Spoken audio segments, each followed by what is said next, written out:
குமுதம் பக்தி நேயர்களுக்கு அன்பான வணக்கங்கள்.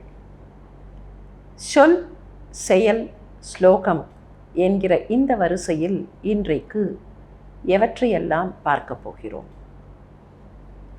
வழக்கமாக யாரையாவது சந்தித்தால் சௌக்கியமா என்று கேட்போம், நன்றாக இருக்கிறீர்களா என்று கேட்போம், இல்லை எதுவுமே பேசாமல் ஹலோ வாருங்கள் என்பது போல விட்டுவிடுவோம். இந்த முறை இன்னொன்றை முயற்சி செய்து பார்க்கலாம். என்ன அது? நான் செய்த ஏதாவது செயலால் உங்களுக்கு குறை இருக்கிறதா என்று கேட்டு பார்க்கலாம். கொஞ்சம் சங்கடமாகத்தான் இருக்கிறது. என்னுடைய செயலால் அடுத்தவர்களுக்கு குறை வந்திருக்க முடியாது என்றுதான் நம்மில் பலர் நம்புகிறோம். ஆனால் ஒரு முறை என்னுடைய செயல் என்கிற அந்த எண்ணத்தை கொஞ்சம் குறைத்து கொண்டு என்னால் உங்களுக்கு ஏதாவது குறை இருக்கிறதா என்று கேட்டு பார்க்கலாம். கணவன் மனைவியிடத்தில் கேட்கலாம், மனைவி கணவனிடத்தில் கேட்கலாம், தந்தை மகனிடத்தில் கேட்கலாம், நண்பர்கள் ஒருவருக்கொருவர் கேட்டுக்கொள்ளலாம். தொடக்கத்தில் நம்முடைய கௌரவத்தை விட்டு கொடுத்து கேட்பது போலத்தான் தெரியும். ஆனால் கேட்டு பார்த்தால் அதன் பலன் புரியும். என்ன தயக்கம் தெரியுமா நமக்கு? ஒருவேளை குறை இருக்கிறதா என்று கேட்டுவிட்டால் ஒரு பெரிய பட்டியல் குறைகளை சொல்லிவிடுவார்களோ என்கிற தயக்கம். ஆனால் கேட்டுத்தான் பாருங்களேன். அநேகமாக என்ன சொல்லுவார்கள் தெரியுமா? குறை என்று நினைத்தேன், ஆனால் குறையெல்லாம் இல்லை, பரவாயில்லை என்று விட்டு விடுவார்கள். குறை இருக்கிறதா என்று நாமே கேட்டுவிட்டால் அந்த குறை கூட கண்ணுக்கு தெரியாது, புலப்படாமல் போய்விடும், போனால் போகிறது என்பார்கள். குறை இல்லை, நான் செய்கிற செயலால் உனக்கு நன்மைதான் என்று அவர்களிடத்தில் அழுத்தமாக சொன்னால் இல்லை இல்லை இவ்வளவு குறை இருக்கிறது என்பார்கள். எனவேதான் அந்த சுய கௌரவத்தை சற்றே அடக்கி கொண்டு என்னுடைய செயலால் ஏதாவது குறை உண்டா என்று கேட்கலாம்.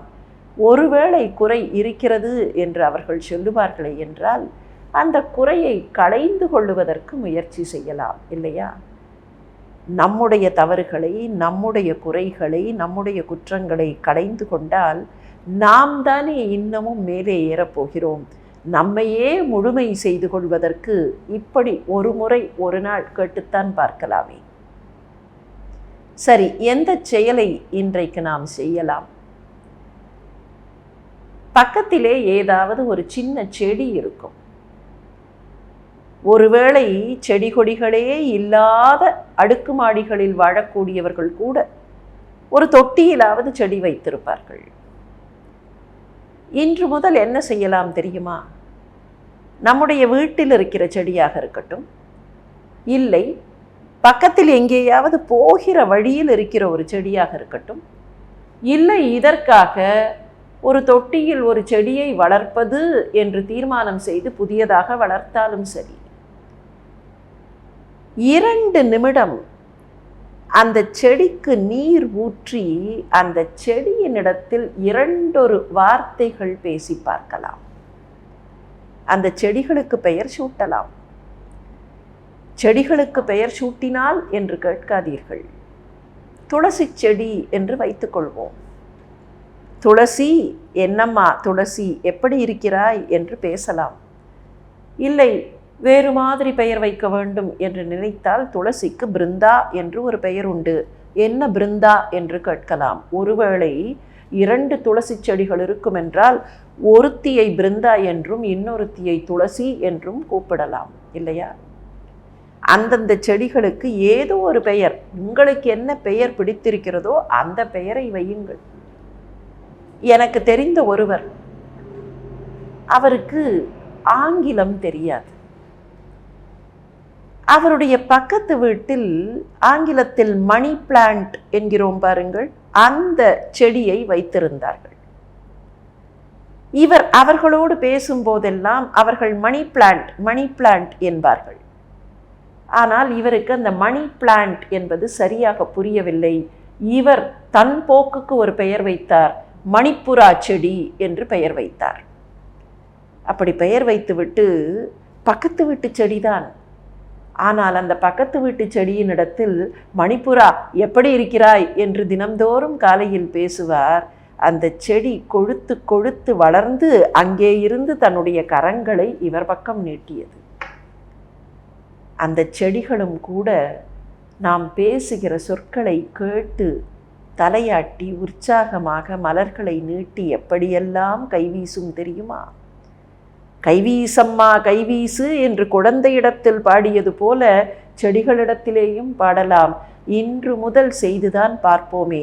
நம்முடைய நாட்டின் மிகப்பெரிய விஞ்ஞானியாக இருந்த ஜெகதீஷ் சந்திர போஸ், செடிகளுக்கு உயிருண்டு, செடிகளும் கூட நம்முடைய மொழிகளை உணர்ந்து கொள்கின்றன என்றார். பேசி பாருங்கள், அந்த செடிகள் எப்படியெல்லாம் நீங்கள் சொல்வதை கேட்டு ஓங்கி வளர்கின்றன என்பது புரியும். சரி, இன்றைக்கு நம்முடைய ஸ்லோகம் என்ன? சேர்வார் நல்லவர்களாக இருக்க வேண்டும். இதை எண்ணி பார்ப்பதற்கு அவ்வை பாட்டியிடத்தில்தான் மீண்டும் போகிறோம். சேர்வார் இடம் சேர், வெறுமே சொல்லவில்லை, சேர்வாரிடம் தெரிந்து சேர். யாரோடு நமக்கு நட்பு இருக்க வேண்டும், யாரோடு நாம் சேர வேண்டும் என்பதை சற்றே ஆராய்ந்து பார்த்து சேர வேண்டும் என்றாள் அவ்வை பாட்டி. ஏன் அப்படி சொன்னாள்? எல்லாரிடத்திலேயும் நட்பாக இருக்க வேண்டியது தானே. யூனிவர்சல் ஃப்ரெண்ட்ஷிப், யூனிவர்சல் பிரதர்ஹுட் என்று சொல்கிறோமே, அப்படியானால் எல்லோரிடத்திலேயும் நட்பாகத்தானே இருக்க வேண்டும். What is this party, why this discrimination என்று நாம் கேட்கலாம். எல்லோரிடத்திலேயும் நட்பாக இருக்க வேண்டும் தான்.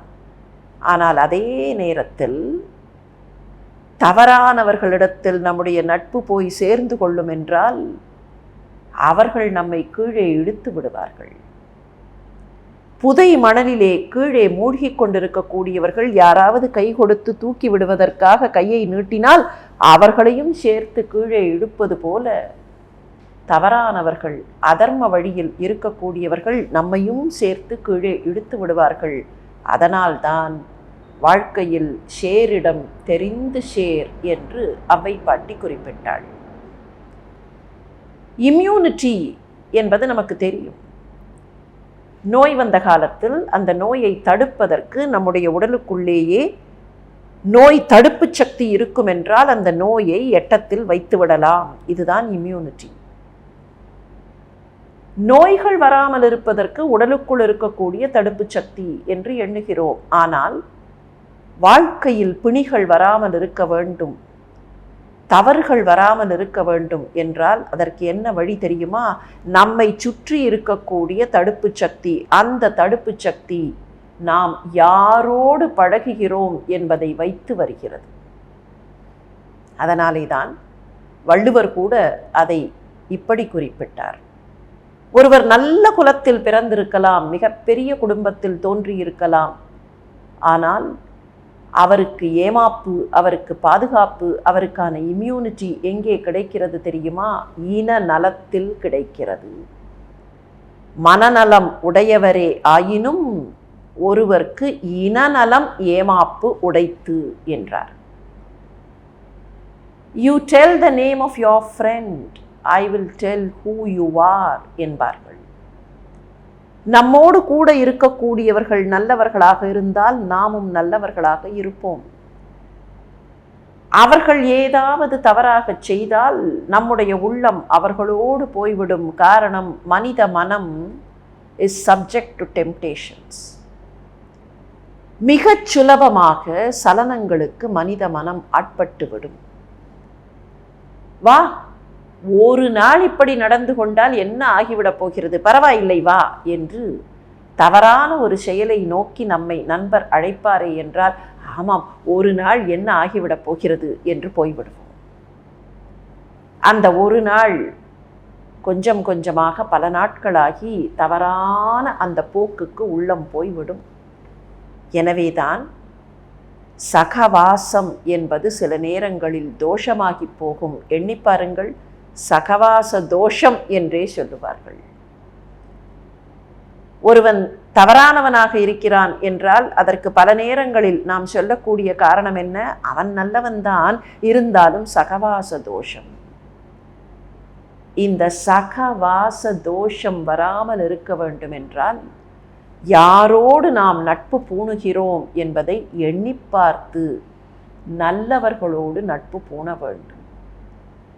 அவர்கள் நல்லவர்களாக இருந்தால், தர்மத்தின் வழியில் போகக்கூடியவர்களாக இருந்தால், அறத்தின் போக்கில் இருக்கக்கூடியவர்களாக இருந்தால் நம்மையும் அந்த பாதையில் அழைத்து கொண்டு போவார்கள். ஒருவேளை அவர்கள் முள் பாதையில் போகக்கூடியவர்கள் என்றால் அவர்களோடு சேர்ந்து நாமும் நடந்தால் நாமும் முள் புதரிலேதான் போய் விழ வேண்டியிருக்கும். அவ்வை பாட்டி சொன்னதை மீண்டும் நினைவுபடுத்திக் கொள்வோம். சேரும் இடம் தெரிந்து சேர்.